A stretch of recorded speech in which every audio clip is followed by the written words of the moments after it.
Hello, everybody. Welcome to the Mirrorball Movie Cowboys, episode 3. This one, and the final one for this series. We're going to do a second series, Eric, or what? Once you're back? I think so. I I'd love think. to. Okay, so Plenty of disco films that we could get into. plenty. That there is. And so this will be the final one for this set. Eric's obviously off. His wife is about to give birth very, very shortly. Not during this episode, but very soon. Hopefully. Yeah. Um, and so you're off on a break, and then you'll come back when you're available, and we will get into series 2, we will call it, of that. But we've got to finish off series 1, which is 54 from 1998, the third and final film of the disco trilogy, if you will, of that series, released. We got it in October 1998. Okay. Yeah, late October. I don't know when it was released in the US. I think from memory it might have been July, August. It was not too Something far. like that. Yeah. Yeah, it was 3 months after the last days of disco. Probably mostly due to all the reshoots that they did. Weinstein putting his hands in all over this, just ruining it. Mm-hmm. Yep. Which we'll get into the multitude of reshoots, etc., etc. But before we get into it, I'm just going to say that I am a unashamed fan of Studio 54. I make no bones about it. I don't lie about it. As my T-shirt will show you, my Studio 54, along with the various items I've got here. Studio 54 or 54 theatrical DVD I picked up when it came out. The Director's Cut Blu-ray, which we're going to be speaking about tonight. The documentary, which I highly recommend. And It's on Netflix still. it's on Netflix. And of course, oh, Jesus Christ. This behemoth of a thing. This Studio From the 50 NES, right? from Anthony. Anthony was very kind enough, very generous enough to send me this book and the 54 documentary Blu-ray limited edition box. That thing. So, yeah.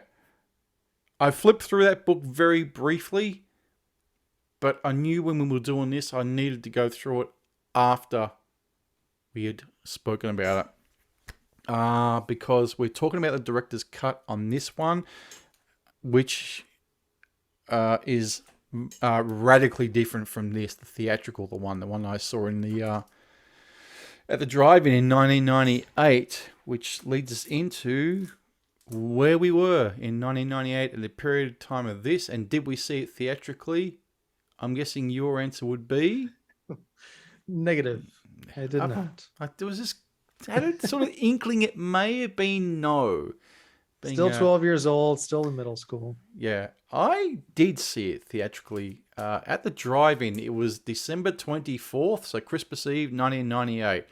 I was living in a suburb, in a city suburb, with a friend of my roommate at the time, who was a friend of mine and still is today. We still catch up every so often, every couple of months, to say, hey, shoot the shit, and talk about the old times. Because that place that we lived at that time in 90, he moved in the start of 98, and we both moved out at tail end of 99, was as bad as hedonistic as the shit going on in this film. Not as much, but it was a lot of hedonism. And so anyway, that day, Christmas Eve, I said, hey, what you doing tonight? He wasn't working. I was off on a Christmas break, obviously, from work, as he was. He goes, nothing. I said, let's go to the drive-in. He goes, what's on? I said, Halloween H2O. That was the main feature. He goes, oh, okay, yeah, sure. What's playing with it? I said, Studio 54, or 54. It was known as 50, it was 54, but it was also in reviews on the radio, they would call it Studio 54. So it sort of blew the lines between what it was actually called, but 54 is what it is. He goes, stuff it, let's go watch it. And that played first, I remember. And I remember we both enjoyed it, but until Ron Jeremy rolled up and we go, oh no, what the fuck's he doing in here? But we'll get to that later on. So yeah, that's how we spent Christmas Eve leading into Christmas Day. And then obviously Christmas Day we split off and saw our various families. But yeah, that and then Halloween H2O, which I thought was a damn good film. It is good. It's good. It's got edit One of the best problems. sequels, if not the best sequel in that Well, franchise. it's sort of low hanging fruit because the rest of the other sequels are pretty bad. True, If we're but talking, I mean, four I've warmed to. 5 I despise. yeah, 6 I 5 is don't the one care. with the fake Michael Myers, right? Yeah, that's the one. Just Yeah, absolute garbage. Um, some imposter. yeah. 6, I remember he and I watched on videotape when it was released. Oh, sorry, no, it had been released a couple of years earlier. We didn't like it. I like the producer's cut a bit better. And 8 is an abomination. Everything else after that just doesn't exist. So, yeah, Yeah. H2O was one of the better ones. It's still got problems. Anyway, but we're not talking about Halloween. We're talking about 54. So that's where I was at that point in time. I remember hearing a bit about it. Knowing that I had missed the last days of disco theatrically, I said, I don't want to miss 54. I used to buy the paper every day at that time. And would flip through the films coming out and go, oh wow, really cool. It had this poster on it, like a black and white Yeah. advert. I'm like, oh wow, grass, like I see it. And But since it was playing with Halloween, hey, why not? yeah, I remember the marketing for this film when it came out. This was, this was at the top of, or at the height of Mike Myers mania. Austin Powers had come out in '97. Spy Who Shagged Me was '99.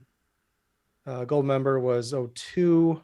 Shrek But he was that a did bit later? Was it? Shrek was also late '90s, Mm, 98, 99-ish. So Shrek 1, Shrek 2.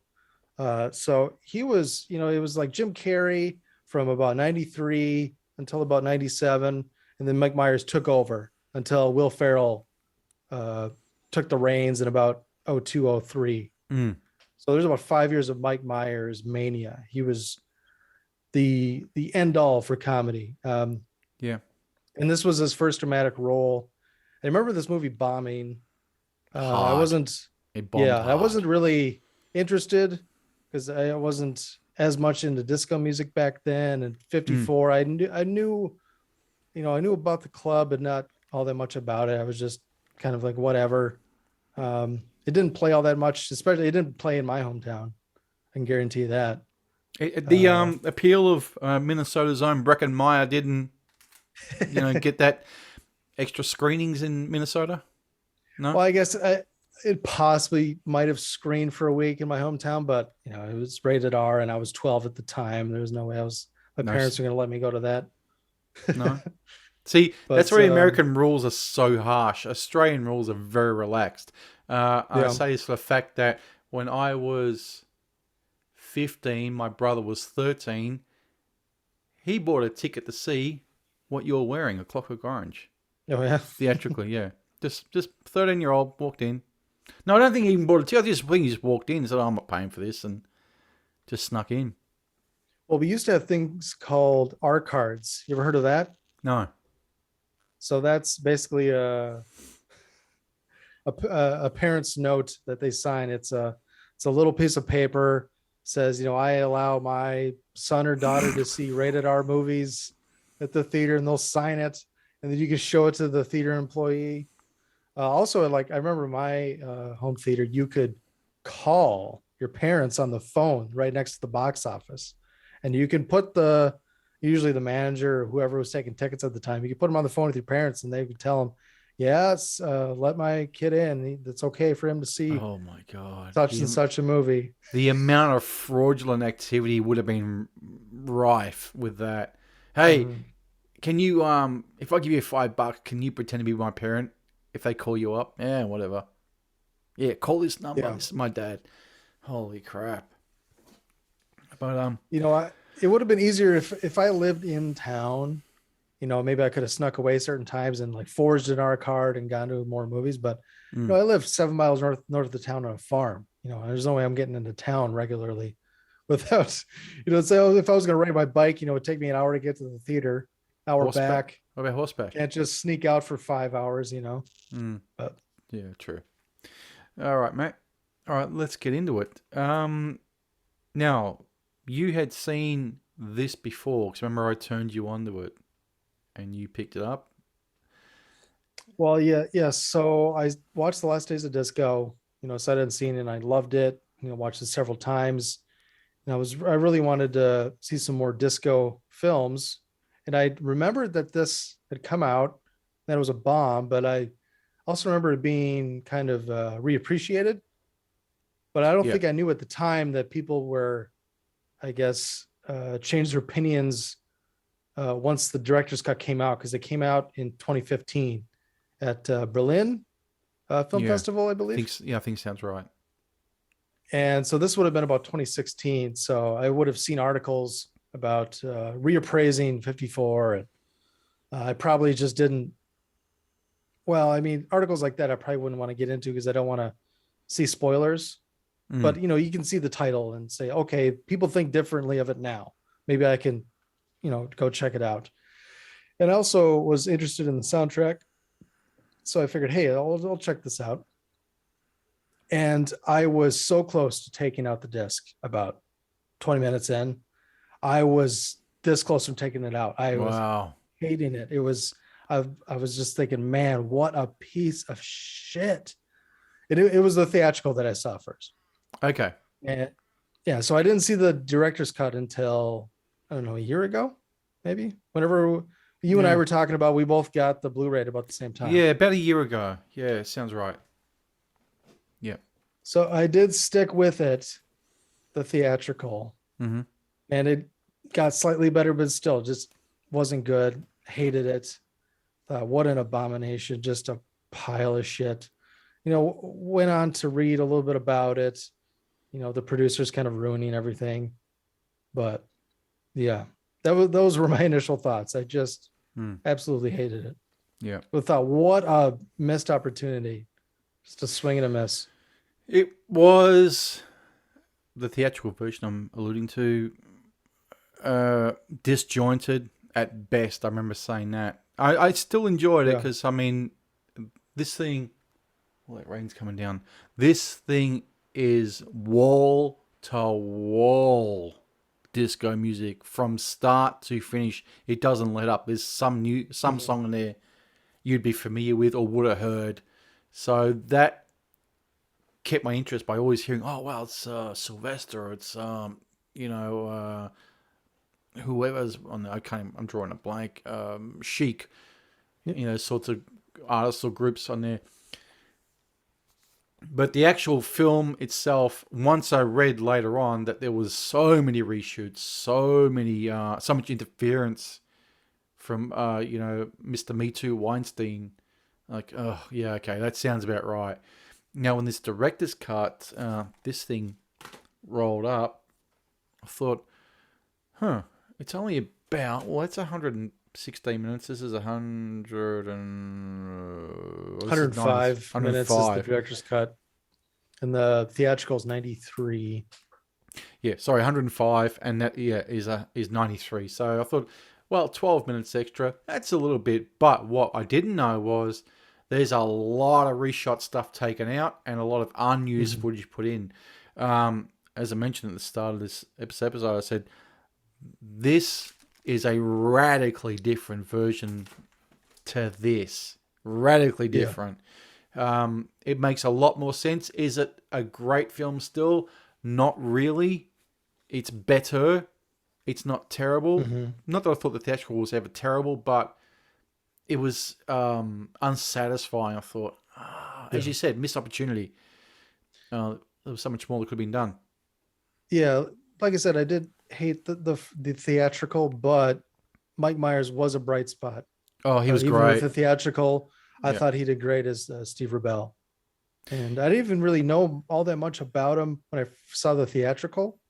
But I went on to read more about him, see clips, interviews, and then you see the documentaries. Yeah. So yeah, even after seeing that, it makes me appreciate the performance even more. Yeah. He does bear a resemblance to Steve Rebell. I didn't think so at the time, and I was unfamiliar with Rebell when I saw the film theatrically. But after seeing the documentary, like you said, flipping through the photos in this book here, going, Mike Myers actually he bears a resemblance. And he was really, really good. I would say he was the best at this. Unlike Selma Hayek, who I thought was an absolute waste of time in this film. Yeah. Was horribly miscast. Only cast because she was the in thing at the time, with Desperado and then Yeah. From Dusk Till Dawn Hmm. and other films that she had been in. But boy, oh boy. Miramax. That was Miramax too, I'm sure. Yes, it was. With So, Rodriguez. Yep. Yeah, she talks about how she doesn't care for this film and she thinks her character was very underwritten. I would say that's an understatement because you're right. She does give a bad performance, but it's also, I thought most of the characters are underwritten, especially with the theatrical. Everything's so, like you said, disjointed. Yeah. So many things don't make sense and, no resolution for certain subplots. No. But yeah, I thought everyone is, especially compared to Mike Myers, everyone's pretty terrible. Like Ryan Phillippe's character and his performance get better with the director's cut, I think. Yes. It's kind of his character's fleshed out more. You can see the producers kind of ruined it for the bisexuality that they wanted to take out. But yeah, still it's okay in the directors. It's a big improvement over the theatrical, but yeah, huge improvement. I think. Yeah. It's I would say it's the version of choice to go for. But I'll keep hanging on to my theatrical for sure. It's not going anywhere. I need to have both versions. It's just that the theatrical version on Blu-ray only exists in Germany and the UK. That's it. I don't know if the US got one. I couldn't see one. We never got one here. We don't have any version of Studio 50 or 54 here to go buy in the stores. But one thing that I know you had mentioned before when we spoke about this when you first watched it was some of the footage in this director's cut is VHS quality. I thought, what has happened here? Is it test footage? Is it come off a 1/4-inch master tape and not a 35mm film negative? I don't know what it was. I'm sure the filmmaker Mark Christopher has used the best elements possible because he actually literally did save some of it from VHS. Some of it was literally only left on a VHS bootleg he had because he showed it to a crowd at some Outfest, LGBTQ event in New York in 2008, I believe. He showed a 2-hour cut. So it was longer than this one, but it had a lot of VHS footage and some of it was just lost forever. So with the director's cut, I guess I should preface it by saying that the theatrical cut, the producers took out 30 minutes. It was about 2 hours and they took out 30 minutes took out 40 minutes and did 30 minutes of reshoots, which brought it down to about an hour and a half. So with the director's cut, only a few seconds of those reshoots are still in the director's cut. Yeah. So he puts in 40 minutes of his own footage, takes out the 30 from the reshoots, and that's where you get to about 105 minutes. Yeah. That's not to say that the 40 minutes put back in by Christopher is all VHS quality. There's only some, because I thought, when I first saw it, I thought, don't tell me all the inserted footage is like this, because this is going to ruin my experience. I can tell the difference between what was theatrical and what was reinserted back in. The reinserted footage is just like a hair less in quality, so minuscule. Apart from, like as we mentioned, the VHS stuff, which is maybe about 3 minutes at the most. There's not much. It's just little snippets here and little bits there, and of the lower grade footage. It's not much. It's I'd say it's about 3 to 4 minutes tops. It's very minimal. But let's get into the cast, mate. Ryan Phillippe as Shane O'Shea, or Shane 54 as he likes to be known later on. Mike Myers, obviously, is Steve Rubell. Salma Hayek. I heard Shane's character was based off of Teague Thomas. Did you read about that? No, I didn't know much about him, but it said he worked at the club from about 77 to 82, I believe. But he was slightly based off of him. Didn't know 54 was still around. I thought 54 was shut down in 79. Well, I was reading about that too with Rebel, and I believe it was shuttered mostly in early 1980 and then sold in November of 80 to, I forget who bought it after they sold it. Yep. But then, it was closed down. Was it 86? No, it was before that. It was. Oh, hang on. Yeah, you might be right, actually. Yeah, because I know there was a concert. There was a VHS metal concert called "The Ultimate Mm. Revenge," which featured Slayer, Venom, and Exodus, and that was filmed at the old Studio 54, and that would have been probably around 85, I think. So 86, you might be right. 85, 86 Mm-hmm. was pretty much the death knock of that place disappearing forever. Yeah. Who else have we got in Yeah, here? I couldn't find out much about that T. Thomas, but Mm, apparently it was somewhat based on a real person. Although I didn't see anything about any of the other characters, any of the other two parts of the love triangle. I didn't see anything about them. yeah. Um, and I think I remember seeing an interview with Mark Christopher on YouTube. It runs about maybe 45 minutes to an hour, where I think he said he was a regular at Studio 54. Don't think he worked there, but he was a regular. He managed to get in a few times and took in what he could and based it on his experience being there, because he is in his late 50s now, I think. 60 years old, something like that. So Yeah. he would have been around for that as a young fella. Um, Nev Campbell, wasted. Don't know what the hell she's even doing in this film. That was Weinstein Yeah. capitalizing on Scream. She just had a cameo at first, and then when they redid, major parts of the story, they thought, well, let's make her a love interest.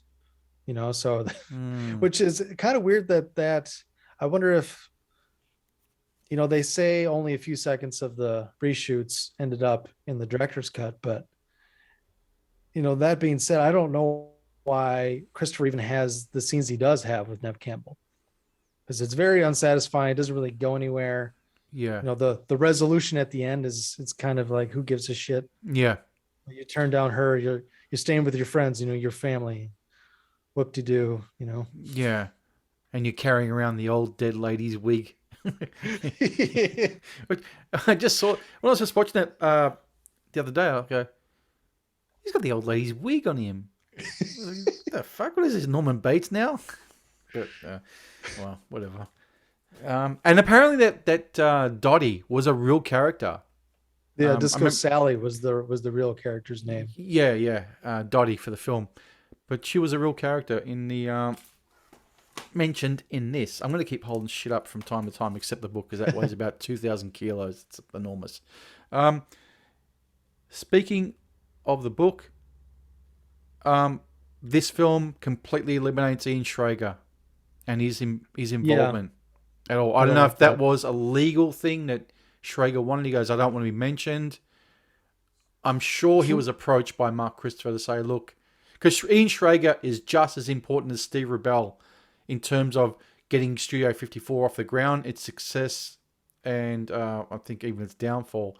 Except Rebell was the face of it. Yeah, He was the big, overt personality, whereas Schrager was behind the scenes, kept quiet, but just as important as Steve Rebell was. There is not a mention of him, not even the name Ian or anything. Just mhm. not even another character with a different name. There's no one. It just basically seems like it's just Steve Rebell and Rebell only running this place. Do you know anything about this? From what I read, it was for legal reasons. Although Right. I don't understand why. They say, well, they were worried about getting sued if maybe he didn't like his representation or something like that. It's like, isn't that the true with all biopics? Yeah. That's why you have the notice at the end, all parts fictitious. Yeah. They said, well, Steve Rubell is dead, so it's not like he could sue or anything like that. But I don't get it. Stuff like this happens all the time. Unauthorized biographies come out all the time. You Yeah. know, I don't know why they were worried about getting sued by Ian Traeger, but Yeah. I don't know. Maybe he had his his book in the works You know, even why back didn't they then. just bring him in as a consultant? He's not even. That's right. That's a good point. He's not even in the credits. Nothing. He's just basically like he doesn't exist. Again, that may be his choice, and you got to respect that wish. It's up to him. You know, he's just a bigger part of it as anybody else. But Mhm. I thought that was interesting. Just not a mention of Ian Schrager at all. But he's all over this documentary though. He is everywhere in this. So Yep. obviously he is more happy to do a actual documentary about than a fictitious film about a real place. I don't know. But who else have we got? Breckin Meyer, Minnesota's own Breckin Meyer. Indeed. Yeah, Road Trip wow. came out, I think, a year or maybe 2 years after this. So he hit a little run where he was thought to be up and coming, but Mm, nothing really came of it. yeah. Don't know He's what too else. short. We've been talking about the movie. I He's too short. actually had to look up Breckin Meyer's height, and he's 5'4" or something, or 5'5". I thought that's because I thought, man, Ryan Philby must be like 6'1" or something, but no, he's the same as me, 5'9". So goddamn Breckin Meyer, yeah. But hey, we don't pick on men for their height here. We don't do that shit. They cop enough as it is from women, so we ain't gonna, kick that mule in the ass either. Not many. Mark Ruffalo was in this. I couldn't even pick him. Don't know where he I was. noticed him right away, but I also recognized his buddy, the guy from The Wire. I forget his name, but the other friend that couldn't get in, he's from The Wire. Oh my god, was that them at the start? The cousins of The holy friends that he's sh- tried to get in the club. It's Mark Ruffalo and the Wire he's dude. he's the heavyset one, is he? Mark Ruffalo? Yeah. Holy no Mark wonder I couldn't pick Ruffalo. him. Ruffalo's the other one. Ruffalo has longer dark hair. Oh, that guy. Um, Right. And the heavy set guy was the guy from The Wire. Oh wow, I didn't even pick I could them. probably give out. I can look up what his name was. Yeah.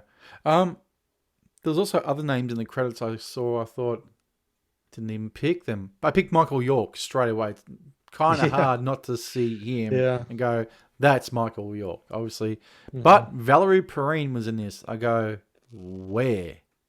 I didn't even see her. But apparently she's at the party where Shane gets called a troglodyte. Okay. I go, didn't pick her. I mean, I know that face. But yeah. Like I didn't recognize Trump was in the VIP room. I didn't. No, neither did next I. time, I guess. Yeah. Boy, I wonder if Mark Ruffalo wants that name erased from the credits. It's being a new fan of him at all. Co-star Donald Trump. Yeah. And again, with the Ron Jeremy bit as well, Ron Jeremy would not even have been known back in 1979 when that scene was taken. It was a no one. No one knew of him. Yeah. So for him to just walk in Studio 54, okay, he doesn't just, we don't see him walking in, but he's in there because he's at the coat stand looking for his leather jacket. So, the actor's name from The Wire is Dominic Lombardozzi. I don't know, but I've never seen The Wire in my life. So, yeah. Everyone else in this film, Sella Ward. Don't know much about her. And that's really about it. There's just, a lot of cameos in there from people. But, yeah, like Capote and Andy Warhol. You don't even see Warhol's face. I mean, the people portraying them. I thought it'd be nice if you could really kind of see them, but yeah. But the thing is, well, the strange thing is they call Truman Capote, they call him Capote. Okay, that's his name. But Andy Warhol gets introduced as Andy. Well, everyone knew who the fuck Andy Warhol was back in 79. Mm-hmm. He was kind of famous, especially in New York. So for Rebel to go, oh, Shane, this is Andy. Wouldn't you be saying this is Andy Warhol? You know that name. If you don't know if for some reason you don't know the face, you know that name. But I just thought Mm-hmm. that was strange. Just, Yeah. yeah. Again, don't know if they could use the actual Warhol name or the image likeness. Hence why he was filmed from behind and just a slight side view of him. I don't know. Yeah, I suppose that could be some sort of a trademark, but still, that's strange. Mm. I mean, they were a low budget, but boy, for I don't know what the budget was to this film, but holy shit, don't even know what they spent on the music because there is a lot of it. I mean, I get the only thing I'm guessing is back in '98 you could have got disco songs literally for next to nothing. But Yeah. at that time, I think as we mentioned in the last days of disco, you probably would have started getting artists going, huh, disco's starting to make a bit of a revival. We want to use Anita Ward's Ring My Bell. You're going to be paying 10,000 for it. You want, Yeah. whoever in there, uh, 15 grand. It depends on the artist, but over time, especially the amount of songs this has, it's going to pile up. Uh, so yeah, Budget on this was 13 mil and it made just over 16, close to 17. with advertising as well, it took a loss. It took a hit. Yep. Yeah, And I wouldn't say it made it back on home video. I no. mean, maybe now it's back to in the green, but it's not like this was a huge cult hit back then. Hence why filmmaker Mark Christopher hasn't done a great deal. He's done, I think, 2 features since then. He did one in 2005 or 2007 called Pizza. Never heard of it. Yeah, neither have I. And he did another one back in 2012 or something. Yeah, but basically he's just been doing short films, the odd pilot TV show. Nothing of note. Or that would be instantly recognisable, I should say, because I didn't even pick his name when I was watching this in the drive-in and go, Mark Christopher, never heard of this guy at all. Mm-hmm. But then again, didn't we know Paul Thomas Anderson back then or Whit Stillman? But Yeah. yeah. Anyway, mate, yeah, what do you think of this director's cut? Would you say it's a much clearer vision than what the theatrical is? It is compared to the theatrical. It's just not saying all that much. I would say it's a huge improvement over the theatrical, but it's still not a good film, I don't think. Performances get a little better with the characters being a little more fleshed out, but there's still too many. A lot of the story beats feel way too derivative, and it's just kind of the same thing over and over. And the style, there's not really a distinctive style, so to speak of. And when I'm watching a film about 54, I want it to be stylized. You can't just have a soundtrack and expect it to, I don't know, be fun. Because I feel like this movie isn't a lot of fun watching it. There's some moments that I enjoy. There's some good music in here. Yeah. But everything is still pretty lackluster. It doesn't have the upbeat feel of Last Days of Disco, does it? No. Which was, as we spoke about last episode, was a very, very, very talky, but still a really upbeat film. Whereas this one is just mired in debauchery. There is way more sexual activity in this film than what there was in the theatrical. Way more. And drug use. Oh, and drug use as well, yeah. That's why I said, and now that I'm actually on holidays for a few weeks, I'm actually going to watch the theatrical again. Didn't get a chance to this time. I just watched the directors because I knew that's what you and I were talking about. But I do want to watch the theatrical doesn't have the voiceover either, does it? I believe Philippi did that much later for the director's cut. Yeah, the voiceover just starts and that's it. We get nothing more of it. I'm from Jersey and, you look at Philippi's character, he comes across as really Travolta-ish at the start. I'm from Jersey, and it just doesn't seem to fit his look. He comes across as too too dense. And for a guy who Yeah. rises up the rank throughout there, okay, he got through on his looks alone, but he comes across a bit of a dullard, really. Yeah. This one. I mean, a lot of these characters, there just isn't much to like, you know? Yeah. Yeah, that's the thing. It just seems to, it switches from he's straight to bisexual to is he gay? Is he this? Is he that? Is he just getting caught Hmm. up in the moment of being at this club? Um, and again, you know what really was missing from this film, and it didn't need to be a big part of it, just to mention him, was Plato's Retreat. For those of you who don't know what Plato's Retreat was, it was a couples club. It was basically a sex club for couples. You couldn't just be a single guy and walk in there. That was not happening. Single woman, yes, you'd get in. And that was literally, I think, about a 10-minute walk or something from Studio 54. And it was known that a lot of Hmm. people would go from Studio 54 down to Plato's Retreat later on. But no mention of it here. Again, don't know if it was an oversight. Don't know if they couldn't talk about it. I don't know. But if I was making this, that would have been something I would have spoken about, or at least mentioned was, hey, we're heading off to Plato's. At least give it some sort of acknowledgement of that time. Because Plato's Retreat was just as big as 50 Studio. Well, probably not as big, but it was known. And it was a popular place. So, again, I don't know. Oversight, just left out on purpose. I'm not sure. But it goes. Yeah, it would have Just been go, nice to have seen that. yeah, just to go to the going back to the missed opportunities bit. I'd like to sit down with this filmmaker one day and just say, what is it you could have put in there or would have put in there now with a bit of hindsight? Or did you give everything and everything you want is in there? Just to, just for shits and giggles sake, I'd like to find that out.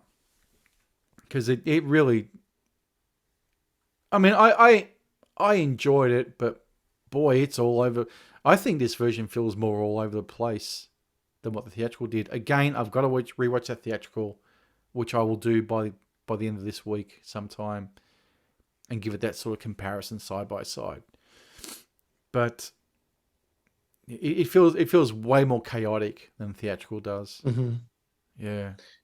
It does feel like it should be a much longer film, but with the storylines and the plots, the subplots and whatnot, it kind of feels like some subplots aren't fleshed out enough, others are too much.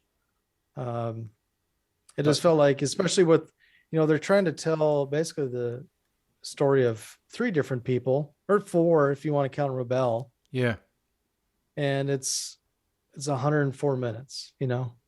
It's barely over an hour and a half. You take out credits, Mm. and you just well, you can say five characters. Is 54 is supposed to be a character. Yeah.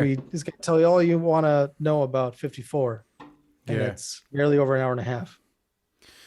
Yeah. Again, the Summer Hayek character should not have had as much exposure as she did. She really should have been just in the background as the wife of Breckin Meyer.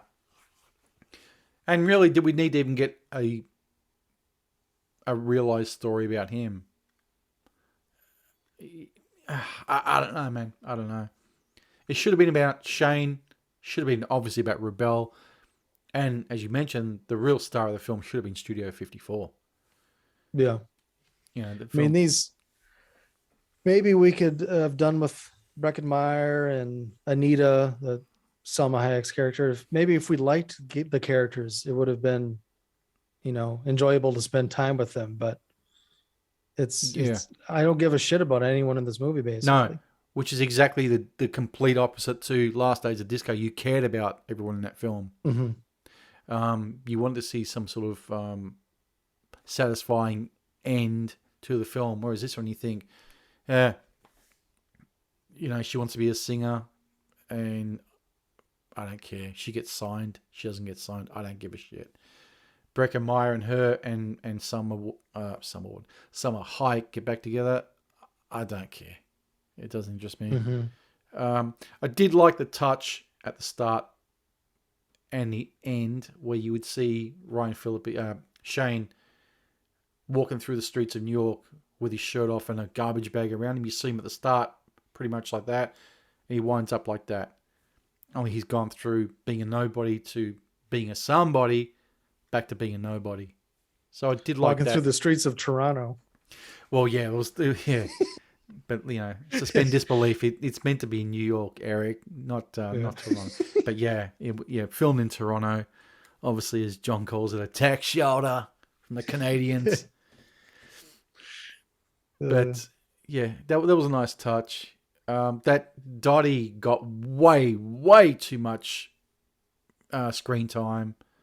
No one gave a fuck about her, honestly. And this is going to sound absolutely awful. But when they're having that New Year's Eve party for 79, transitioning to 1980, and she dropped dead, I got to admit, I fucking laughed my ass off. I shouldn't be like, that is awful. I know no death is funny, especially an old lady, but the amount of drugs she was taking, her dirty mouth, and then they just convulsed and dropped it in the floor. We definitely needed to see her less. I Way think she less. still should have been in there, but yeah, like so she shows up while he's getting penicillin for his gonorrhea, and then they form up. That's how they form a bond, and that's about it. And so that's why he has to carry her wig at the end. But but there's so many things, like it's just like a half-written story. There's no arc to the story with his father. He leaves home and they don't get along. He says, "Bye, Dad." And, he says bye. And that's it. He comes back home during Christmas that one time. He kind of looks out the window. He's basically not allowed inside. But after that, you don't hear anything about it. No. There's no resolution there. Not even with his sisters, Grace and Kelly. Mm-hmm. His sister's great. Yeah. They talk about Queen Grace, throughout the whole film. The last time I think he talks to his sisters is on the phone saying, Princess Grace. Princess Grace is going to be in 54 tonight. Yeah. But I think one of the sisters wasn't there. And then it's just like, it doesn't matter. You don't need to, we don't need to touch on those characters again or that story. And we never see Princess Grace either. We just implied that she was going to be there. I mean, again, it might be a likeness for a story beat that's repeated that many times. Yeah, they've mentioned her and the importance to the family, especially after the sisters are named after her. Mm-hmm. They mention it at least 4 or 5 times, and then they don't even show. There's no payoff. No. So it's just kind of like, I don't know why all these subplots are started and then not finished. Yeah, even for very uninteresting subplots. Yeah, even for Shane to speak to Princess Grace and she's got her back to the camera. Okay, we know it's her. We're not going to see that it's her, but we know it's Princess Grace because he's been asked to deal with her for that night. And even if he swings around and says, and somebody comes into frame and he says, "Oh, can you please get a picture for my sisters of myself and Princess Grace together?" That would have been something. That would have just tied up that little loose end, that bow. Mm-hmm. But then, again, no payoff, no nothing. And you got to wonder with this director's cut, it looks like Mark Christopher's had full control of what he's put in there. Okay, so if you've got the footage, put it in. If you haven't got the footage, why was it never written? Why was it not realized? Okay, you're a first-time filmmaker. I understand. I've never made a film, but I understand your nerves. You're dealing with probably the biggest company at the time, independent-wise, of Miramax. You're dealing with a tyrant in Harvey Weinstein. So, I mean, doesn't mean you can't write the thing. Remember, the theatrical also had a different ending in that it had sort of an epilogue that kind of told you what each character did after the events of 54. Yes, because when I was watching the directors, I go, there was an epilogue. I remember hearing about what happened to Shane, what happened to Julie Black, and it's just been removed from this version. But I remember going, I'm not going mad. I'm sure there's an epilogue, which this could have used, even if he had have rewritten the epilogue to what he wanted, because obviously that was a reshoot.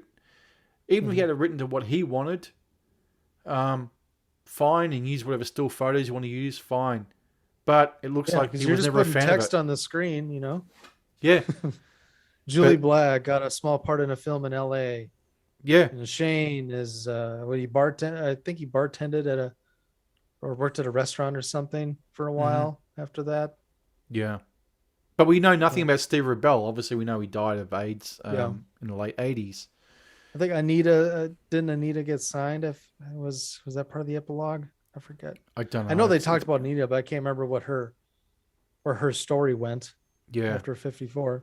This would have been good to include the theatrical version on there. Would have been nice. But Yeah. obviously, Christopher disowns it. He dislikes it. I wouldn't have been disowns it. Probably the wrong harsh word. Dislikes it.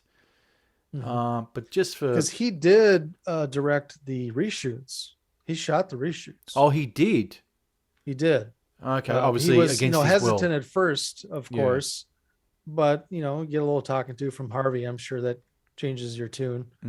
But he did reshoot him. He directed him. Okay. I mean, I'm sure he's still not, it's not part of his original vision.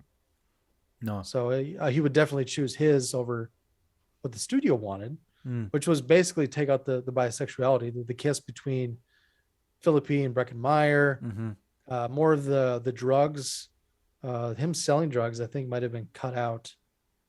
Him freebasing, Philippi. freebasing cocaine. It was not in the theatrical version at all. Neither was that sex with Anita in the bathroom with Rebell watching. Yep, that was not there in the theatrical. There was also a scene as well where he wakes up in bed and girls, if you're watching and you want to see Ryan Phillippe's ass, watch this film because you will see it about 20 times. You will see a lot of him. Not the part you want to see, but there's everything else. There's also a scene of him waking up in a bed and walking to a bathroom, and he wakes up next to a guy, but they also cut away and he's next to a girl. She's obviously had a threesome. That was not the theatrical. So there is a lot. And no, I'm not being funny here, but the only time I ever saw a film as different to what I first saw it was Kiss Meets the Phantom of the Park. Obviously, guys know I'm stupid for that movie. You're looking for someone, and that's not Kiss. It's not Kiss. But when they released Attack of the Phantoms, which was the theatrical version that played in Australia, definitely. I think maybe Europe as well. I know Australia got it because I saw it at the drive-in in 1980 when it came out. When they released that version on home video on Kissology Volume 2, I watched that and I said, holy shit, this is so different. There's so much different footage, different angles, etc. This was about as close to that as the experience I had with that film, where I said, wow, this is a lot different. I mean, I've seen Kiss Meets a Phantom of the Park. I'm not even going to mention how many times. It's embarrassing, but it's a lot. This I've only seen about 2 or 3 times before. So the amount of knowledge that I have about this, or being imprinted in my mind, scene by scene by scene by scene, is not like it is with Kiss, the Kiss film. But there were certain things there I remembered that were way different. But yeah, the drugs, way more sex. Also, some of the language. I don't know if the theatrical version had the very unnecessary scene or quick bit of the old lady going up to the 2 girls in the coat stand going, "Happy New Year, you sea bombs." I don't remember seeing that in theatrical because I would have thought this is fucking stupid. Why would an old lady say that? And I remember watching that, and it was kind of an aside. It was almost like a separate shot. I was like, why is this in the movie? yeah, like, I mean, it's trying to be. This is supposed to elicit that big of a laugh that you gotta keep it in. Because that character, you don't know who that is, who's saying it. She's not like a regular or or another person in another main supporting character or anything. It's just like kind of a really random, out of nowhere little 10 seconds. Wasn't that Dottie woman? That was her, wasn't it? Or was it somebody Oh wait, else? was it? I was thinking maybe I'm thinking of another scene. No, no. I am thinking of a scene that was in the coat room, and it seemed like there was another scene, and then it cut to something in the coat room for like 10 seconds, yeah, and it didn't have anything to do with anything, and it just a cut back to it, cut to another scene, and I'm thinking, why is this in here? yeah. But Boy, it is must that have been a different part. is that a common phrase or common term you would have used throughout this film? Why is this in here? What's this doing here? But no, there was Yeah. that. It was, I believe, it was the New Year's Eve party from going from 79 to 1980, and that Dottie goes into the coat room and says, "Happy New Year, you sea bombs." And I thought, Mhm. stupid. Why would you leave that in there? It just doesn't make any sense. I mean, I got no aversion to the term. Hell, I'm Australian. We say it all the time, but it just made no sense being in the film. It was ridiculous. Yeah. So More screen time for Dottie, I guess. boy, I tell you what, she must have gotten on with Mark Christopher because boy, oh boy, she got a lot of freaking screen time. I think too much. You know what this film needs? Even though it's just had one, is it needs another edit. It does. It needs a Yeah. fan edit to trim down a bit of the crap. It would have been nice to have a few deleted scenes in there as well, because you said this thing ran initially 15 minutes longer on that festival Yeah. thing in 2008 or Yeah. 07, whatever it It was was. about a 2 hour cut. So he Yeah. must have edited it himself a little bit, I guess. Either Mm. that or maybe some of the footage was too shitty where it just wasn't worth it. It wasn't, very important to the story, I guess. I don't know. But As opposed to some of the other choices in this film, really? yeah, exactly. Yeah. But So yeah, I would have liked to have rewritten and reshot about half of this film to make it coherent and good. this is one of those films that I find to be what I call frustrating, where I watch it and I go, Jesus, I mean, the concept is great. The cast, some are good, some are an absolute waste of time, and some should not even be there. But man, the genesis or the sort of germ of the film was such an opportunity, because Last Days of Disco couldn't get the 54 rights to use the Mhm. name or the setting or anything like that. It used that story inside Studio 54. It would have been fucking amazing. It would have been better than what it was, and it was great to begin with. It looks like the film that got the rights to the title of 54 and its likeness and whatever else just fucking threw it. It looks like they almost got lazy and said, well, we can go by this name alone, 54. We're right. And Yeah, we got Mike Myers. He we just got did Mike Austin Myers. Powers. Exactly. And, good on Mike Myers because he was a fucking shining light in this film. He was so good. Mhm. Um, he was better than what he had any right to be at that time because he was okay for me, but I never really cared much for, well, apart from Wayne's World, I guess. Yeah, I do like the first Yeah. Wayne's World. I'm probably both are actually fine. But all the Like other the stuff first he Austin did, Powers. it's. I saw it when it came out. I was like, it's okay. It's Yeah. yeah. He was such a big deal. I remember going to see a really shitty film called View from the Top. Yeah. I know that. Starred Gwyneth Paltrow, I believe. It was Oh about boy, stewardess. Miramax film. Oh yeah, if it's Yeah, it her. came out about 2000, 2001-ish. Yeah. It was about she was a stewardess on an airline. I guess it was about her and the life of her and her friends, I guess. And Mike Myers had a smaller role. He was just kind of a quirky airline desk worker. And I went to it just to see him. Oh, Mike Myers is in this. I got to see it. Hmm. And I guess he was funny in it, like probably the two scenes he was in. But he was already big. And then he has a supporting role in this Gwyneth Yeah. Paltrow vehicle that You nobody remembers. Yeah, there was a slew of those movies that came out. That independent scene from really, 93, 94 up to about, say, 2002 was just Yep. enormous. There was so many films that came out. Another one that was a real staple of those was Heather Graham. Not complaining, Heather Graham is, Yeah. mate. But, man, she was in a lot of them. Yep. And some were good, some were okay. Yeah, not so great. There was a Mike Myers film that came out that I so wanted to enjoy. I go, oh man, it disappointed me. It was one called the Love Guru or the Guru or something. That's the movie that sank his career. Oh, was it? Yeah. He No, was already on the decline, and that was the final nail in the coffin. You look at his filmography, he didn't really do shit after that. because I actually remember seeing He's Sorry in Married an Inglourious Ex-Murderer. Bastards.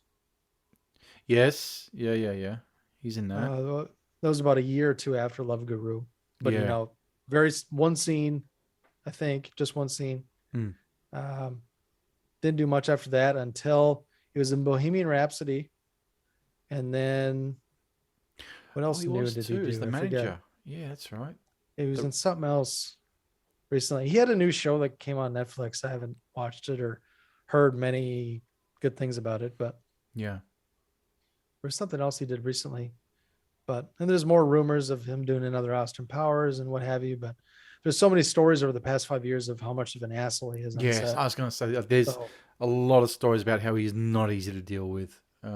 so I'm guessing that was it was the final nail in the coffin, Yeah, because it's like they'll put up with a lot if you keep making hits.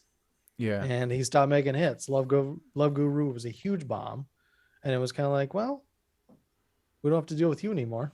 Mm-hmm. Did you like Sorry I Married an Ex-Murderer? I enjoyed that.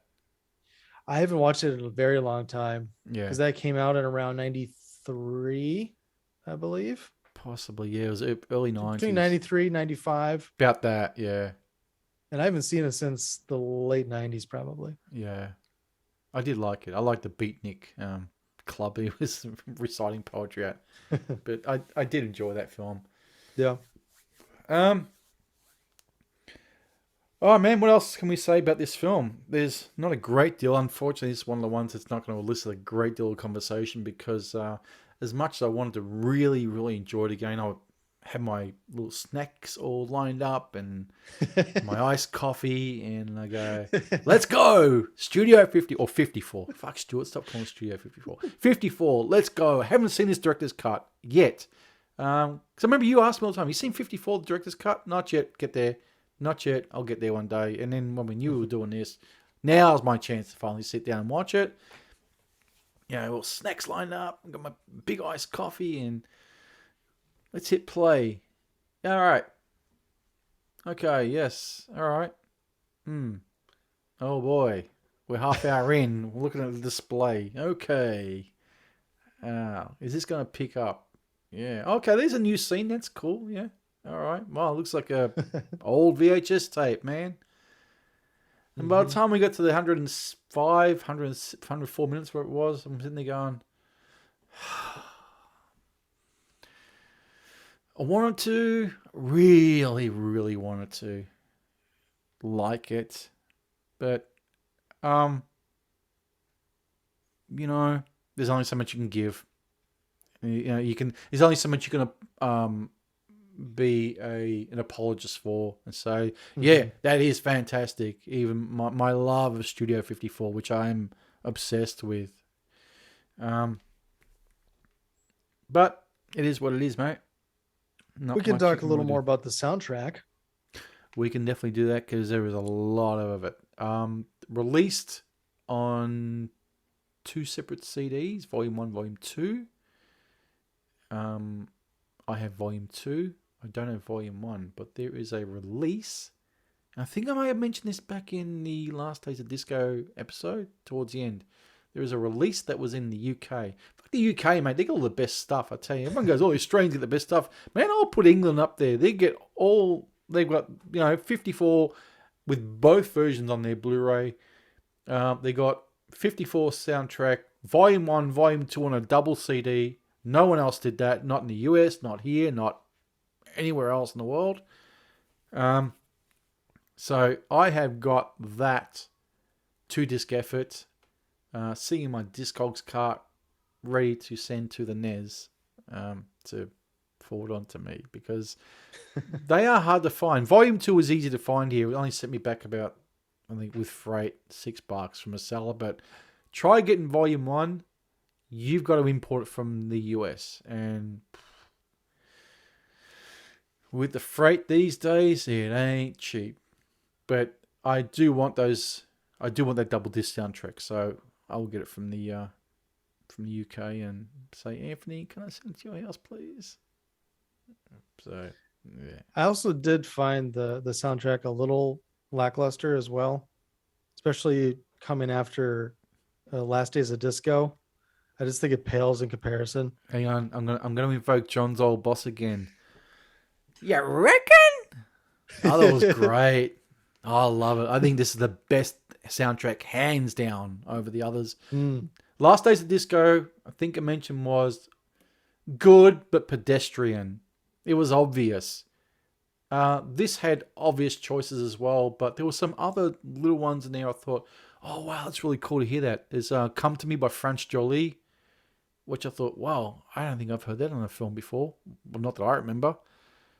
I think some of the reason I don't like it as much is they also don't use it correctly.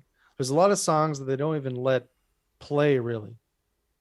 Like, yeah, there's that I agree. Thelma Houston song, you hear 2 seconds of it. There's like a lot of great songs in here you hear 2 seconds of, because there's a flash right in the beginning, at least in the director's cut. I don't know about theatrical, but the Amy Stewart Knock on Wood, that's not Amy Stewart, is it? I think it was. Hang on, was it? I'm sure it was. It's a live performance, and when I was looking at the credits, it didn't say performed by somebody else. So look up what it says, but it wasn't Amy Stewart. Thelma Houston? No. She's somebody else altogether. So I figured, well, this is only, 15, 20 years after, the disco scene. Amy Stewart could do it, but here, let's find out who it was. I mean, those artists are always re-recording their classics. With Alicia Bridges was always re-recording I Love the Nightlife. There's many versions of that you can find. But again, I mean, you are right. It seems like they don't let a lot of songs breathe. They don't. Out. Okay, we've got this song. Oh, cool, that's Chic. Oh, cool, that's Amy Stewart. Oh, cool, that's Thelma Houston. I've got 10 seconds of it. Last Days of Disco did it better. Mm-hmm. They let the song have its own personality, albeit for even 30 seconds. But yeah, this one, as I said at the start of the episode, it was wall to wall. And it just seemed like Mark Christopher was just trying to go, oh yeah, I love this song. I'm going to put it in there. I'm going to try and get the rights and put this in there and put this and put this and put this. And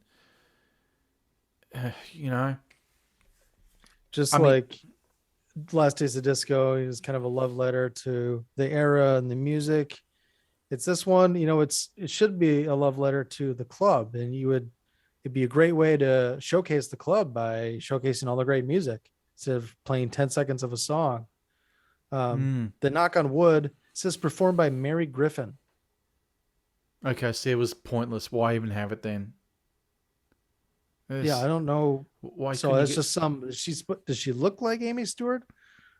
I don't know. I mean, I've seen her on the album art on my iPhone, with the song, but it's not like I could just pick her out of a lineup like, oh, that's Amy Stewart.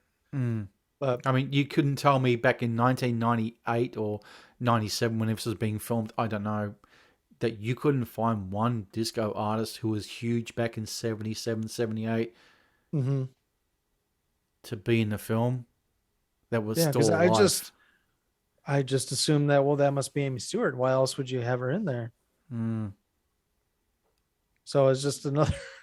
After I saw that, I was like, oh, that's why it sucks in the movie, because the performance isn't good.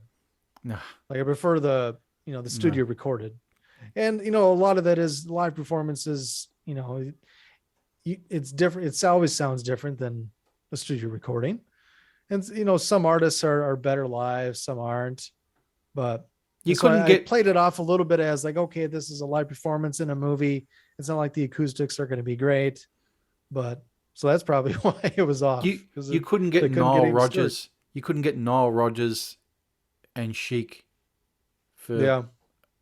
a day to play, you know, Dance Dance Dance or God knows whatever else, the Mhm. many hits they've got. Yeah. Leaf Freak. Oh, I think that was out around the time as well. Which was written and created after they were denied entry into Studio 54. That song, Freak Out, Hmm. the Yeah. Freak. Yeah. They were denied entry to 54 and they wrote that song. Yeah. There you go. But, So, yeah, just again, like I I like said, the I liked it. Robin Fly. I like that in here. It's Oh use yeah, of it. Silver Convention. That seems to be a staple. Yeah. That one. There was one I didn't think I really recognized, Spank by Jimmy uh Bo Horn, I think it yeah. is. Yeah, Yeah. yeah. It's one of the I lesser like that ones. song here. Yeah. Did not get any Van McCoy the Hustle at all, which was, Yeah. please don't tell me that wasn't big. That was enormous. That song. I remember hearing it as a kid back in the Yeah. day. So Hmm. again, a rights issue, I guess. That's all I'm guessing. Yeah. But So like with this soundtrack, there were a couple of the typical beats, like you said, like there's Heart of Glass, there's mm, Fly Robin Fly, there's Knock on Wood, although mm, terrible version, but Knock on Wood. But I was thinking, this is Studio 54. Where are all the hits? Like I didn't think there was enough hits with a soundtrack that plays the entire film. I yeah. thought there could have been more mainstream hits. You want But you want the soundtrack that should have been? It's all on here on this yeah. documentary. That's where it's at. Yeah, that's a good one. It is. But in terms of soundtracks, this is my favorite. The way it was used in the film, I agree with you. It was butchered. It was just a case of brickwalling everything as 25, 30 songs into one film. Mm-hmm. But in terms of physical releases that you can play in your car or at home, whatever, on a CD, this one is the best one, in my opinion. Boogie Nights is good, but Boogie Nights travels through, the late 60s, the very early 70s, through to the 80s. So you've got a really about a 15-year window. Similar with Last Days of Disco, since they go to that other bar that plays the older music, kind of the older Motown stuff in the 60s and early 70s. Mm. So you have some different music in there as well. But this one, but I don't think 54 would have benefited from having anything other than disco in it. Yeah, that was I agree. the film. They treat Studio 54 literally like it is a different world to the outside. They even say it. This is the world where you can come into and you can be whoever you are. It doesn't matter if you're a garbage man or you're a celebrity. You rub shoulders. Everybody's equal in here, which is not the case in the outside world. So to have anything other than disco songs in here would have detracted away from the world created that is Studio 54. So I agree with the choices in here, just the way they were used. But you and I are not Mark Christopher. It would be good to get inside his head and really find out and ask some questions and hopefully get them answered from him. Yeah. Might reach out to him one day and see if we can get him on. It would be good just to say, Yeah. hey, look, we liked 54, but we have a lot of questions, man. We've got to ask. Yeah, might be something I aim for. See if I can get him on for us. We can do maybe an addendum or a part 2 interview with Mark Christopher, because we ain't getting Paul Thomas Anderson or Whit Stillman on. They'll be like, nope, at all. But anything else you want to bring up with this? I guess we could talk a little bit about, my lack of knowledge of kind of the aftermath. They go into it a little bit in the documentary, about what Rubel and Schrager did afterwards. You know, Mm, they went to prison, sentenced for 3 years, served a little over a year. yeah. Then they're in a halfway house, and they bought that hotel. They were in that hotel for a while, and then they started that club Palladium. Yep. Yeah. Do you know much about Palladium? I know that was the very first concert that Eric Carr played as the drummer for Kiss when he joined was at the Palladium Hmm. in, oh, I think it was June 80. Now I sound like a Kiss tard, which is not good, but I believe it was June 80 at the Palladium. So, wow, that would have been just brand new for them because whether they owned that place at the time, I don't know. Could it But have been 81? no, no. Had to have been Um, 80?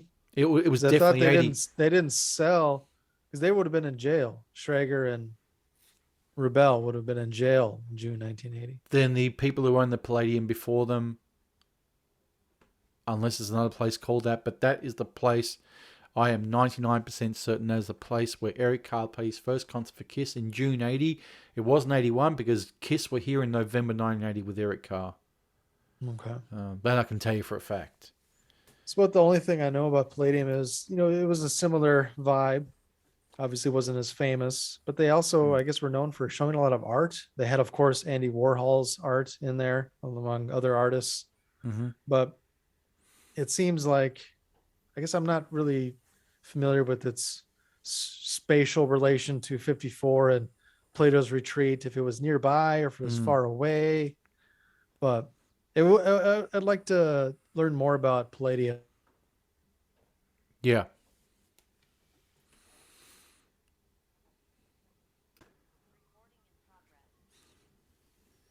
Yeah, I'd love to learn more about uh, Palladium.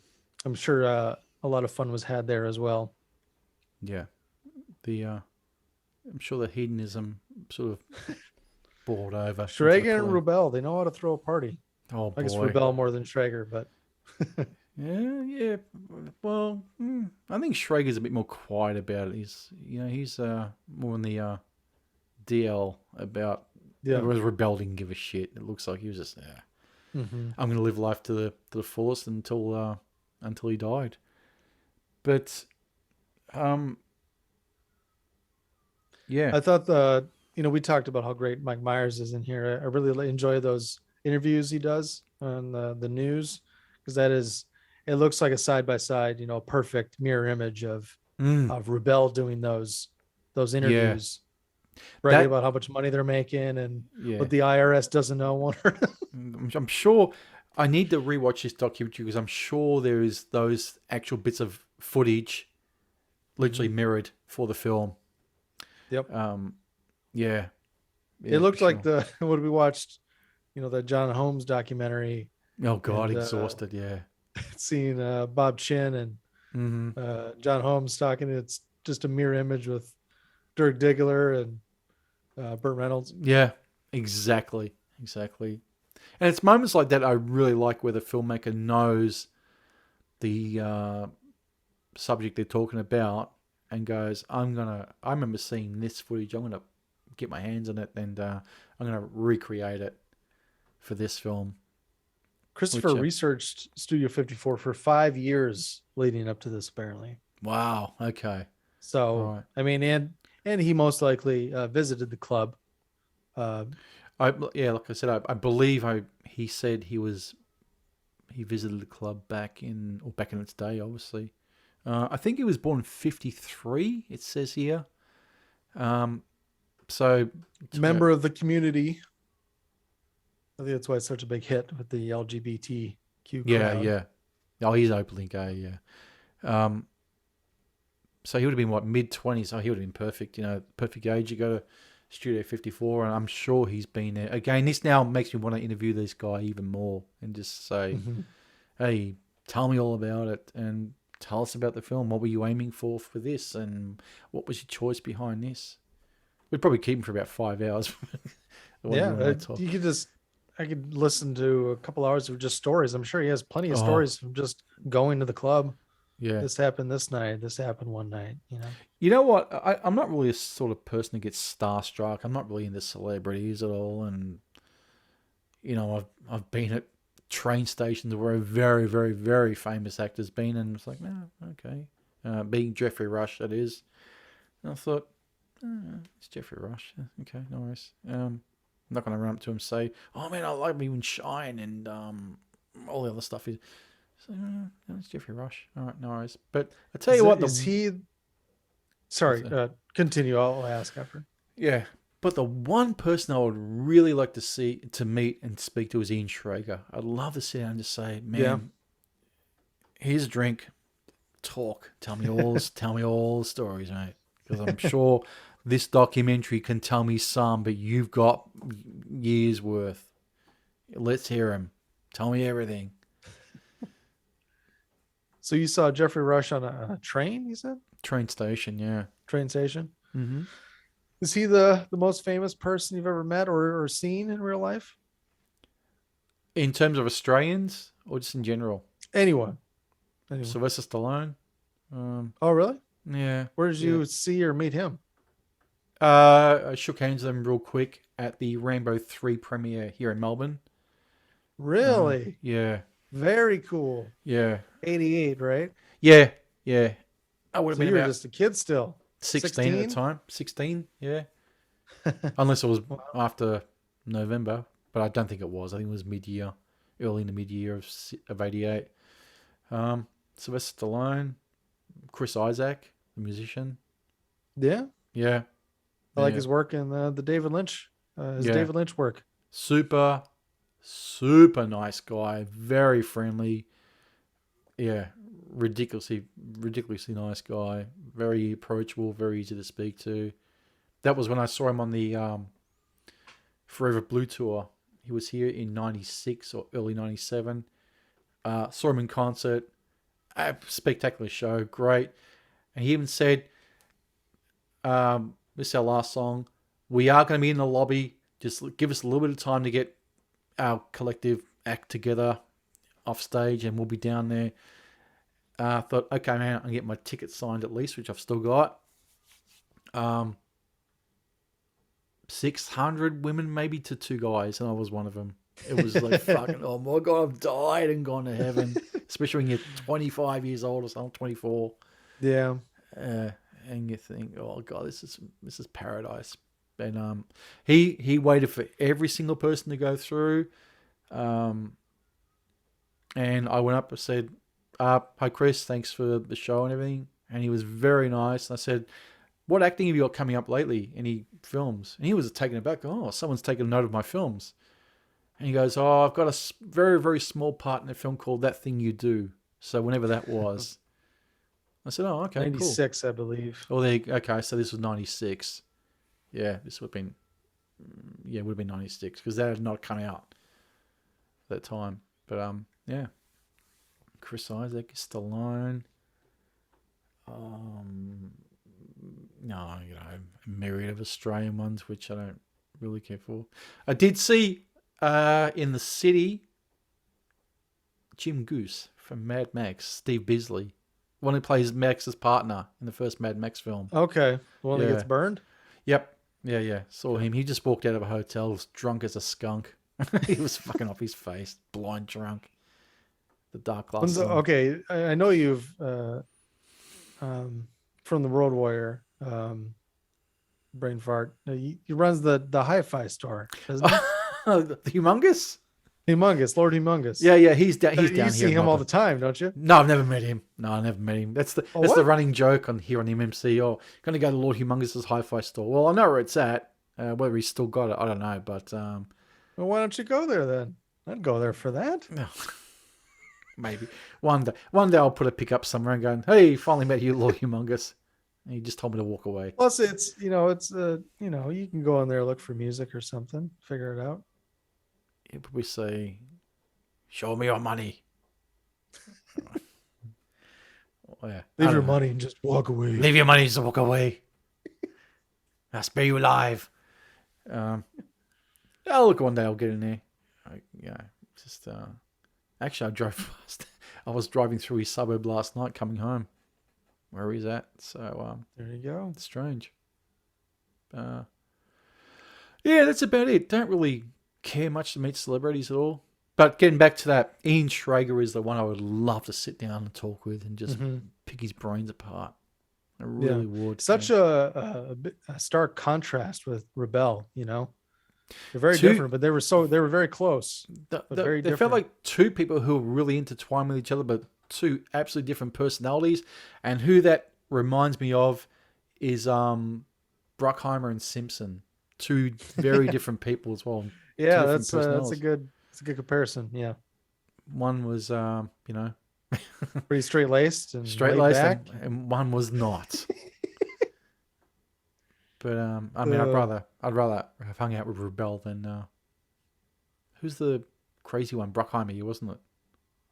Simpson's the one who died of a coke overdose. Okay, so the drugs. I'd rather hang out with Rebel than Simpson. That's for sure. No, thank you. Because they make it seem like Rebel's, almost Simpson-like. He does a lot of drugs in 54 here in this film. Mike Myers is chomping down Quaaludes by the handful. Holy shit! It's so funny that he's, you hear calm down. He'll give you like 20 ludes. Yeah, I can make a lot of money selling this. In between bartending. Yeah, it did. One thing that reminded me was when that $1,000 went missing from the sack of money they were hiding from the IRS. That woman, Rebel knew that Shane had taken the money, right? But he blamed the female employee. Now, when the IRS turned up at the end, did she tip them off to get back at Rebel? Because she was in there with the FBI agents. It's possible. I know in real life, the club was raided twice. Right. So the one right around the time of New Year's, I think might have been early January 1980. Yeah. Was like the second time it was raided. So, and I mean, I guess for the purposes of the film, they just kind of merge it into one. And, I didn't really think of it, but that's a good point. Could have been her. She left in a huff. She didn't even care about the money. No. She threw the money back at him. Yeah. The severance. So, and I don't know if that was on theatrical. Like I said, it's been a few years since I've seen that version, but it seemed like to me she got back at them by tipping the FBI off, or the IRS off, I should say. Sorry, I don't know who gets involved in that sort of thing. But she had tipped them off, but because she wasn't an agent for the IRS, obviously, because she worked for Rebel for 10 years. Yeah, she wouldn't have been complicit in the money laundering. The smuggling of the money that they were doing. So if you tip them off, why would you be there? Wouldn't you want to be anonymous? Why would you be in the office? Well, she wasn't there when it was raided. Yes, she was. In the film. No. Yeah. She'd already left by then. She'd left, but if you go back to the end of the film, you see Shane walks into Rebel's office, sees the two agents, and then there's a shot you see of her. Oh, really? Yeah. I must have missed it. Yeah. And then she's there. Paying attention. Okay. So she's there, and that's what I thought, okay, well, she wasn't an agent for him, so she's tipped them off. But if you've tipped them off, wouldn't you want to be anonymous about it? You wouldn't want to grandstand and walk in and go, yeah, they're all here and you're all fucked and I'm the one who did it. Well, I mean, she could have maybe just been grandstanding for Rebel. She's pretty pissed off at him. She knows Rebel's not going to do anything. I mean, obviously the mob, getting some of the skim, they might be interested in, who tipped off the cops, but yeah, I don't think she's worried. I don't think she was too worried about anything. She just wanted to get even with Rebel, if that's how you read it. Yeah, there is an audio commentary on this director's cut, which I've got to listen to.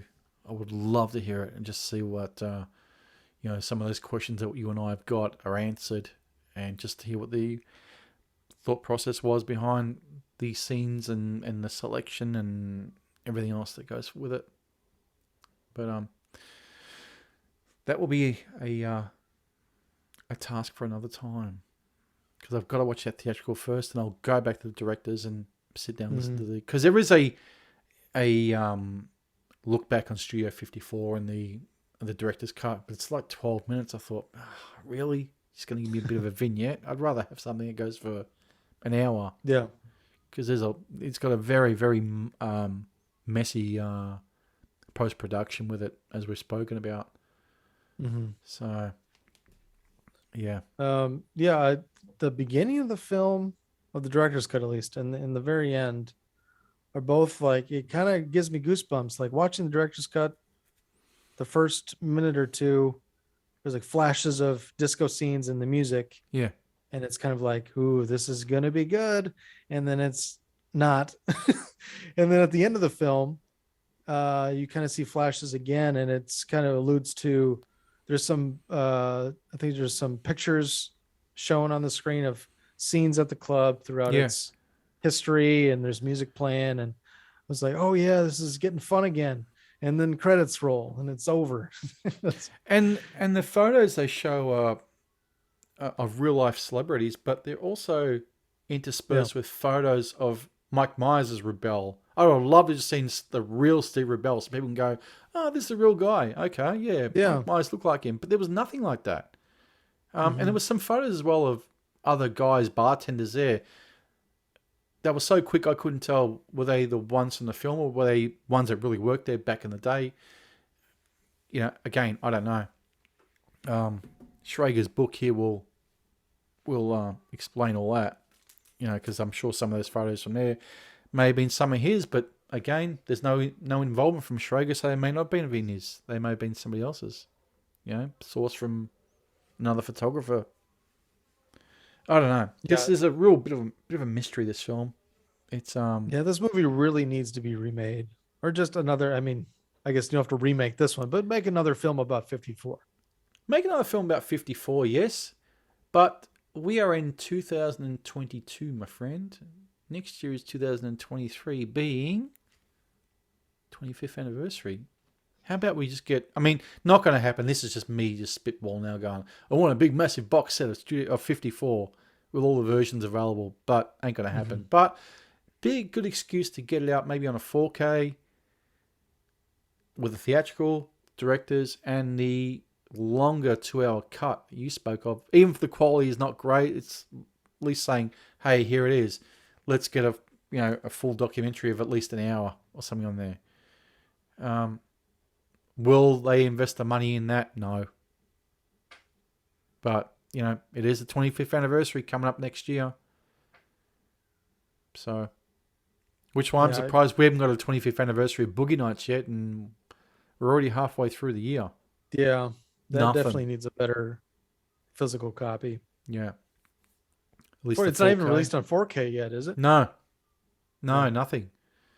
So, which makes me think with this, with Last Days of Disco, with Boogie Nights, are they just going to get the one release because they have to relicense all the songs again, which you have to do.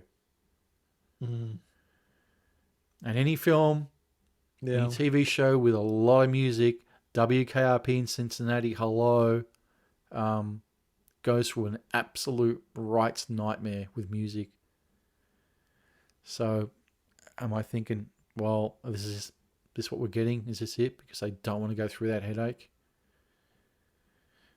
I don't know. Yeah, I don't know. But I love to see the story of 54 dealt with by a much more capable writer director. I think Paul Thomas Anderson could make a good 54 film. He could, but he wasn't there. And you need to have someone who was there, like Mark Christopher was. Yeah. Whit Stillman. Why not? Bring him in. Of course, I mean, it'd be a lot of witty dialogue, which I would enjoy. Yeah. And he was at the club, so he'd be a good person for the job. But absolutely, there's several directors I could think of that I think would do a good job. Yeah. So maybe Christopher could have, if maybe, because I believe he wrote it too.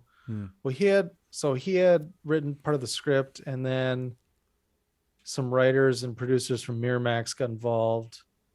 and they kind of rewrote the script together. And Mm. I'm sure they took what he had. And I mean, with the reshoots, especially, they, threw the script out the window. But Mm.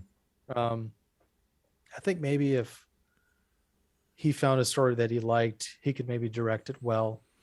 Visually, he could maybe do it justice. But then again, I didn't get a lot of style um, from 54. I could have used more style.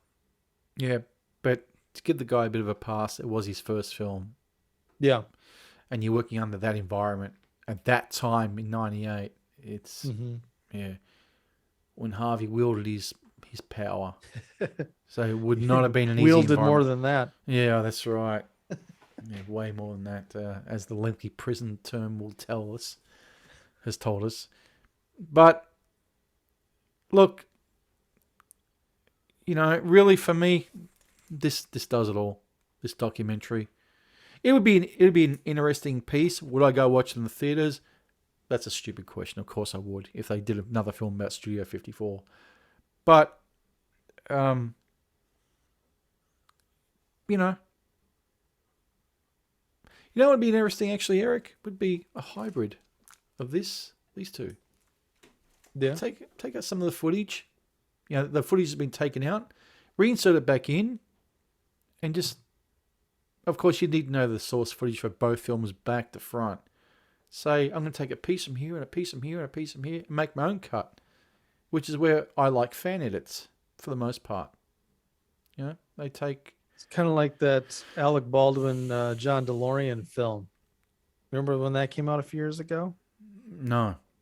It's kind of a hybrid documentary narrative feature, basically.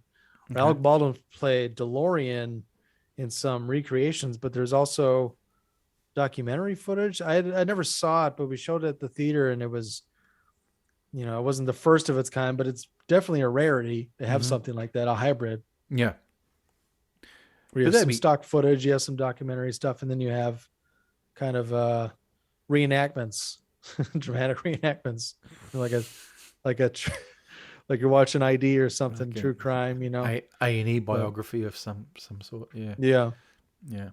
All right, man. Before we wrap it up, let's rate these three films from least favorite to favorite, and let's rate soundtracks from least favorite to favorite. So Okay, that'll be a little tough. Well, I mean, I know. Okay, so both you want me to yeah, go? you go first. So okay, rank the two, the soundtracks and then the film. Mm-hmm. Soundtracks, I would say the worst is 54. I guess second is Boogie Nights, and the best is Last Days of Disco. For the film, the worst is 54. Second, I would say Last Days of Disco, and then my favorite of the films is Boogie Nights. Okay. Like I said, this isn't a terrible soundtrack with 54. There's a lot of deeper cuts, and like I said, that Spank. I don't think I've heard that Spank song, so that was pretty good. Mm. The way it's used though is pretty important.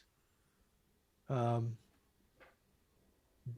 yeah, do you want me to rate it, or do you want to go with your list? Yeah, I will go with soundtracks. I'll go with Boogie Nights as the least favorite. Last Days of Disco second. 54 is my favorite soundtrack. Mm-hmm. Just because there's so much there, and the selection of songs are just outstanding. I love them. Films, I'm gonna go least favorite Boogie Nights. Okay, contrary to popular belief, what you've just heard here, the last hour and a half. Second is 54, because there's potential there.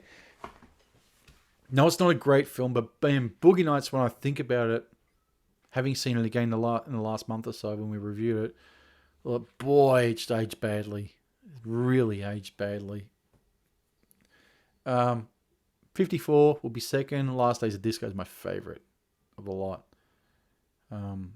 the one I knew nothing about the most, was the one I ended up enjoying the most. Mm-hmm. Um, It's fantastic. yeah, absolutely. But 54 for me sits with a giant Riddler-sized question mark. I've got to sit there and see the theatrical again, go back and listen to the director's commentary for the director's cut, and sort of unravel this mystery of this film. This again, I've mentioned it before. Throughout, I would love to get Mark Christopher on and just say, "Fuck, what were you? Tell me about this choice and this choice and this choice." And yeah, just love to get him on. Is there a commentary track for the theatrical? I don't believe so. No, there is not. No. That would be interesting too, because you would have had him griping about everything that was taken out, what he wanted to put in, and then compare it to another commentary track with the directors. But I think if you're really unhappy with the theatrical version, you don't want to put any input into it at all. You want to save that for your director's cut. And, you know, yeah, I'm sure he explains the alternate footage he's inserted in place of throughout the director's cut commentary anyway. So, yeah. I just hope, I have not heard it, but I hope it's not one of those commentaries where there's a little bit of information, mass amount of silence, a little bit of information, more silence. Because, you know, i.e. the Snatch one I heard with Guy Ritchie was just atrocious. It was, watching the movie. Oh, yeah, look at Brad Pitt. Yeah, there he is, yeah. And it was just one of the freaking worst commentaries I've ever heard. I had to switch it off after an hour or so. But I don't think so. I think he's got a lot to say, and I'm really looking forward to hearing what he has to say. So, all right, mate. I want to give this a rating out of 10. I'll rate the theatrical as a 2. Holy shit, you rough bastard. That's yeah. Okay, that's low, but I mean, sure. I said the only saving grace for the theatrical is Mike Myers. Okay. And it's, you know, it's just awful. This one, director's cut's a little better, little more Mike Myers. You get fleshing out the characters a little more. I still, I guess, didn't enjoy it on the whole. I still think the only reason to really watch it is Mike Myers for his performance. Yeah. I will give it a 4.5 for the 4.5. director's cut. Okay. What's that in the WTM rating? Give it a last. I'd give it a last resort. I knew you were going to say that. No. At least it's not a never. Yeah, it didn't get the never. The theatrical, I think, is a never. Ooh. Especially with the director's cut out. Yeah, it makes it seems redundant. You know, it's there as a accompanying piece, but not the one to be taken as the one you should be watching. Not at all. All right, I'm going to rate this a 5, which, yes, I know is less than what I gave Boogie Nights, but as time has sat with me. So I was confused when you ranked him. I was thinking, Boogie Nights a 6, I think. Yeah, but I think I gave it a 6, maybe a 6.5. It was, but yeah, it's only because this one still is not fully unraveled yet. I may come back when we do series 2 of this and go, you know what, that ranking or that rating I gave of 54 and the order I put them in, well, that's going to change. Now that I've had some time to sit with them. Possible, but it may not. I don't know. But, yeah. All right, mate. Well, that's it. Oh, sorry, you said 5 or 5.5? No, 5. It's 5, a 5 okay. for the directors. Theatrical, going from memory, was about a 4, but boy, that's got one almighty asterisk next to it at the moment because that may drop after having seen this. So the director's cut, you only have a half a star or half a point more than me. Yeah. 4.5 to 5. Yeah. It's only because it was so different to the theatrical that I am still trying to process it all and go, yeah. I mean, I wish I had more time to really sit down and watch both But then I didn't want the lines getting blurred by going, oh, hang on, was that in that version? Was that in that version? And completely muddling up the whole recording. Mm-hmm. So I'd rather just focus on the one and watch the theatrical version after the fact and get a clearer idea then. But yeah, I'll give it a 5. It's about an average. Yeah. About an average, yeah. The quality of some of the shots was really jarring. I mean, I'm thankful we've got it in some aspect, but it was pretty jarring to watch. But hey, some's better than none, I guess. Yeah. Yeah. But all right, mate. We'll wrap it up, I think, and I'll say thank you for. You want to tease part 2 of the series? Part 2. Okay, We could discuss what films we could do. Well, I know we spoke about Thank God It's Friday. So series 2, we're actually going to look at films made in the period. Disco era. Yep. In the disco era at the time. So we're talking about 78, maybe about 80, 81, around there. Mm-hmm. So we were looking at doing Thank God It's Friday, which I know you and I both own. We were looking at Saturday Night Fever, maybe. See, I think that's just too easy. Yeah. But do you not care for it? I figured you still like it since it's disco. No, I don't. Because it's a Saturday Night Fever disco film with rape, with really obnoxious characters like Travolta's one, and it just it doesn't sit well with me, that film. I don't particularly like it a great deal. What about Xanadu? Xanadu we can watch, yeah. I mean, I'm not opposed to watching Olivia Newton-John in her prime at all. Just picked up Grease the other day. Oh, did you? I didn't have Grease. Yeah, I didn't have Grease. Oh, well, yeah. No, I'm still holding out hope that John and Hunter join you for Can't Stop the Music. Not happening, man. Forget it. So if that doesn't happen, we can do Can't Stop the Music. I think we'll do it because I know in the deepest of my heart, they're both going, please, I don't want to watch this movie. Is that 80 or 81? That's 80. Okay. Yeah. And then maybe Skate Town, USA. That's the one I was thinking about as well, but I can't get a hold of it fucking anywhere. It's the Blu-ray's available in the US, but they do not ship it here to Australia. I can't get it through Amazon. On Australia. Amazon, they won't ship it? No, they won't. I've seen it on Amazon, and I've just been waiting for it to come down in price because it was like 23 for the Blu-ray. I'm thinking, 15, come back, get back to me. Won't get to that. It never has. I keep my eye on it, even though I can't get access to it here. It's only available through Amazon in the US, and if you try and get it through the Australian store, it says no, sir, can't do it. See, you need me to ship it to you then? Fuck, it's one of those ones I might have to, yeah, I guess, but just to have it, get to it. Yeah, just to have it because it's one of those ones that I never thought would see get a high definition release ever. Yeah, it never got a VHS release, at all. Or did it? No, I still haven't seen it. I've just heard. About it. You told me how much of a shit show it is with the cocaine. It seems coke. Yeah, Patrick Swayze was. Scott Baio, right? Scott Baio, Billy Barty. I didn't know Swayze was in it. Swayze's in it. One of his first things ever. Yeah, from the story I read from, I think it was Scott Baio, he goes, there was cocaine everywhere on that set. He goes, Billy Barty was high as fuck throughout the whole film.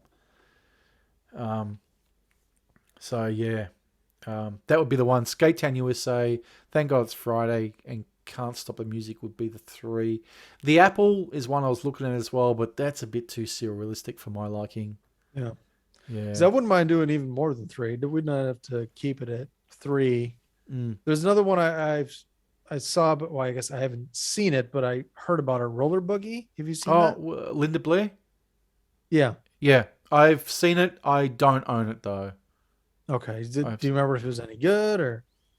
It's the standard disco film with a, pudgy, big boobed Linda Blair and at the time, and it was perfectly fine. It was disco films really don't deviate away from the formula a great deal. Yeah. It's a lot of music, a lot of either dancing or skating at the time.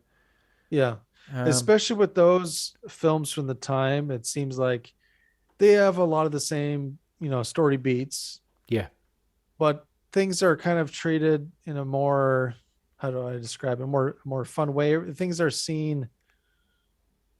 God, how, because comparing it to 54, which is dark. It's like, it's a dark it's movie. dark, and it treats it so seriously. Yeah. And it's like, the like Skate Town, not Skate, I haven't seen Skate Town, but TGIF and Xanadu, everything's so silly and fun. Like it's, I wouldn't say it's necessarily tongue in cheek, because it's kind of in the, it came out in the era.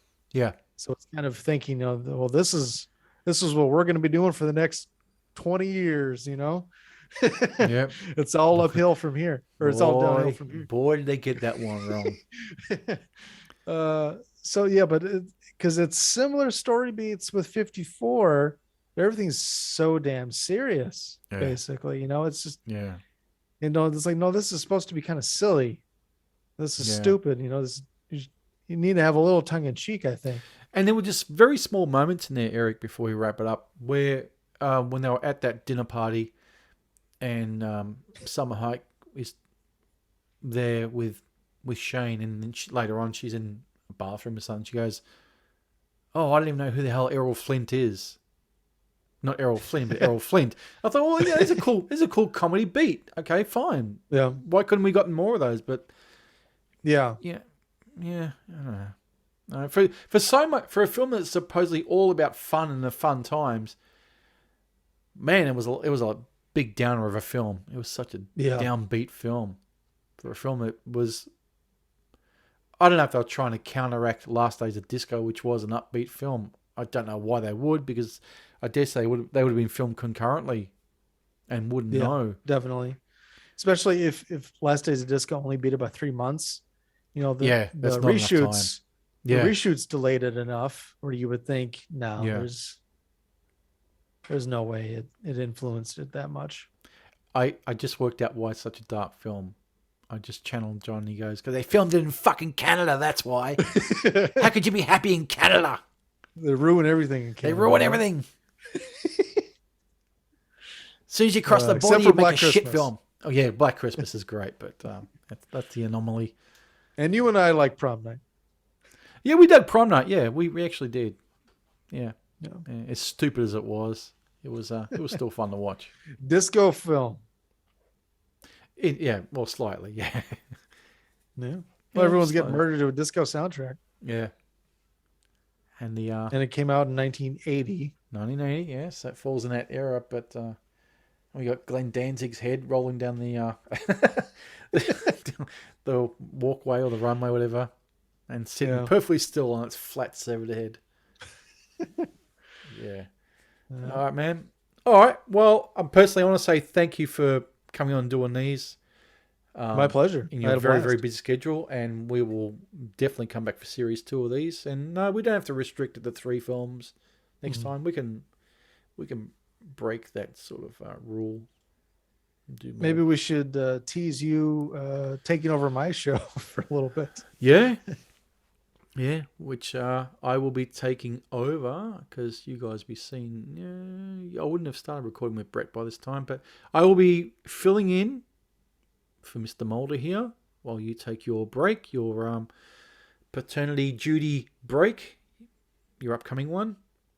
And instead of watch this movie laying dormant and relying on banked episodes, I said, I'll help out. I'll jump on and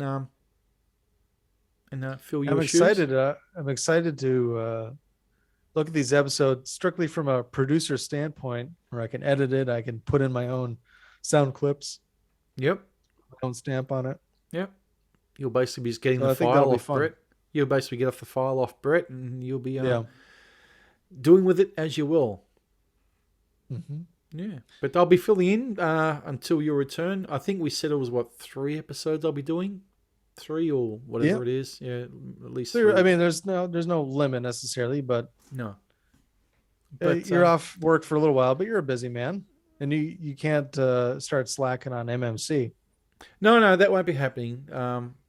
We're recording in a couple of days from now, but things will be churning over here as you usually do. But I'll be also over the pond in spiritually over in Minnesota with you boys, or There you go.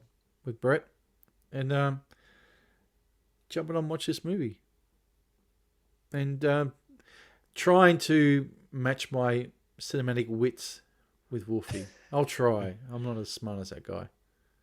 I don't know about that. No.